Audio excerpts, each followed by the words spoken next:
Nasib Dio Dava Syahdilah kini terancam hukuman mati, sakit hati menanggung kebutuhan keluarga.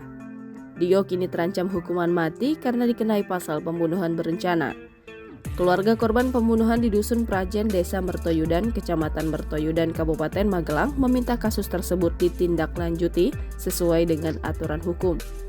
Kasus pembunuhan itu sendiri merenggut nyawa 3 anggota keluarga yang terdiri dari ayah atas nama Abbas Ashar, beserta sang istri Heri Riani, dan anak perempuan pertama Dea Hairunisa. Kakak kandung korban Heri Riani, Sukoco, mengatakan pihaknya meminta agar kasus ini terus dilakukan penyelidikan. Sebelumnya, PLT Kapolresta Magelang AKBP Muhammad Sajarot Zakun mengatakan tersangka DDS pun telah mengakui perbuatannya.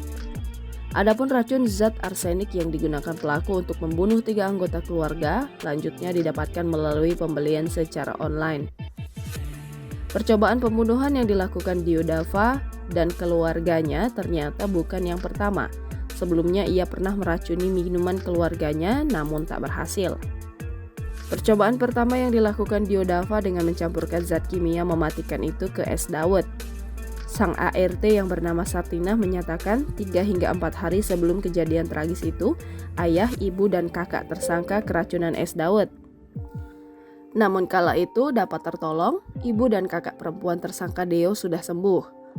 Kali ini dilancarkan dengan mencampurkan ke teh dan kopi pada Senin 28 November 2022. Dosisnya lebih banyak dibandingkan dengan usaha percobaan pertama yang hanya menimbulkan mual-mual. Berdasarkan keterangan PLT Kapolresta Magelang, AKBP Muhammad Sajarot Zakun, tersangka telah mengakui perbuatannya meracuni ayah bernama Abbas Ashar, sang ibu Heri Riani, dan kakak perempuan pertama Dea Hairunisa. Muhammad Sajarot Zakun mengatakan motif tersangka meracuni keluarganya karena dipicu rasa sakit hati. Dari sanalah muncul sakit hati, kemudian ada ide untuk menghabisi daripada orang tua maupun kakak kandungnya.